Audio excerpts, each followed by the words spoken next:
Bienvenue sur cette chaîne YouTube consacrée au procès contre Michael Jackson ayant eu lieu en 2005. Sur cette chaîne, je résume le procès jour après jour en m'appuyant sur la retranscription du procès venant du tribunal de Santa Maria en Californie. Si vous ne l'avez pas déjà fait, je vous recommande fortement de visionner mes vidéos précédentes afin d'avoir une vision précise du déroulement de ce procès et de prendre connaissance de l'ensemble des informations. Dans la vidéo d'aujourd'hui, je vais résumer le déroulement du procès le 28 avril 2005, 40e jour du procès après la sélection du jury. La journée commence avec la suite de l'interrogatoire de Debbie Rowe. Debbie Rowe dit qu'elle n'a vu aucun script à l'avance de l'interview. Elle n'a pas voulu voir les questions d'Ian Drew. Parfois, Marc Chaffel lui a demandé de reformuler une réponse. Elle dit qu'elle a reformulé uniquement si cela ne changeait pas le sens de ce qu'elle disait. Elle dit qu'elle voulait dire dans l'interview que Michael était une merveilleuse personne et un bon père. Elle dit qu'elle a dit dans l'interview qu'elle faisait toujours partie de la famille de ses enfants, que ce n'était pas vrai et qu'elle a dit ça pour protéger les enfants et éviter les questions des médias. Elle dit qu'elle était enthousiaste de faire l'interview car elle verrait ses enfants et reprendrait possiblement contact avec Michael Jackson.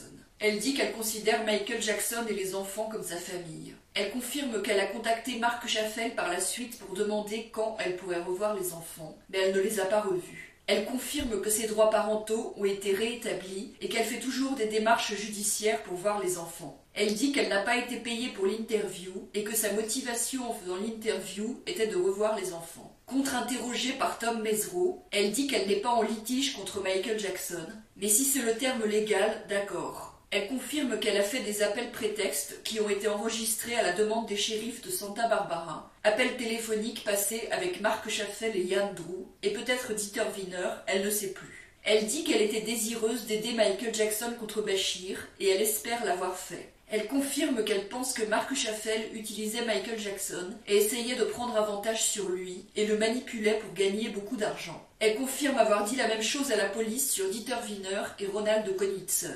Elle confirme que Marc Chaffel, Dieter Wiener et Ronald Konitzer travaillaient ensemble, notamment pour faire du profit sur le nom de Michael Jackson. Elle dit que Michael Jackson était éloigné des gens qui faisaient du business pour lui. Elle dit qu'elle a essayé de mettre en garde Michael Jackson contre Marc Chaffel, Dieter Wiener et Ronald Konitzer par l'intermédiaire d'Arnold Klein. Elle dit qu'elle avait du mal à communiquer avec Michael Jackson car ils étaient supposés communiquer via leurs avocats concernant la garde des enfants. Elle dit qu'elle a toujours considéré Michael Jackson comme un ami. Elle confirme que Marc Chaffel cherchait à se faire de l'argent avec son interview et lui avait dit qu'il allait poursuivre Michael Jackson car celui-ci lui devait $1 million. Marc Chaffel lui avait dit qu'il faisait du business avec Dieter Wiener et Ronald Konitzer. Elle dit que Marc Chaffel ne disait pas tout à Michael Jackson, comme tous les gens de l'entourage de Michael Jackson. À propos de Marc Chaffel, elle dit « He's full of shit ». Littéralement, il est plein de merde. Elle considère Marc Chaffel, Dieter Wiener et Ronald Konitzer comme des menteurs. Elle dit qu'elle avait l'impression que Marc Chaffel disait une chose à Michael Jackson et une autre à elle, qu'il les utilisait tous les deux. Marc Chaffel se vantait constamment de l'argent qu'il allait gagner avec Michael Jackson. Elle dit que le département des shérifs ne lui donnait pas d'informations et qu'elle a voulu découvrir elle-même ce qui se passait. Elle dit qu'elle cherchait à maintenir la communication avec Marc Chaffel pour savoir ce qu'il allait faire, car il allait faire du mal à Michael Jackson et aux enfants. Elle dit qu'elle pense que Marc Chaffel, Dieter Wiener et Ronald Konitzer sont des vautours opportunistes. Elle confirme qu'elle a fait allusion aux plaintes déposées par Janet Arvizo devant la police, car elle voulait protéger Michael Jackson des Arvizo. Elle confirme avoir dit à la police « Michael est très facilement manipulé, surtout s'il est effrayé ». Elle confirme que Michael Jackson n'était pas là pendant son interview pour Take-Two. Elle a dit dans l'interview que Michael était généreux et gentil, un bon père, super avec les enfants, qu'il faisait passer les autres avant lui, qu'il est un businessman brillant. Il y a différents Michael, il y a mon Michael. Elle a rencontré Michael Jackson dans les années 80, quand elle travaillait pour le Dr. Klein.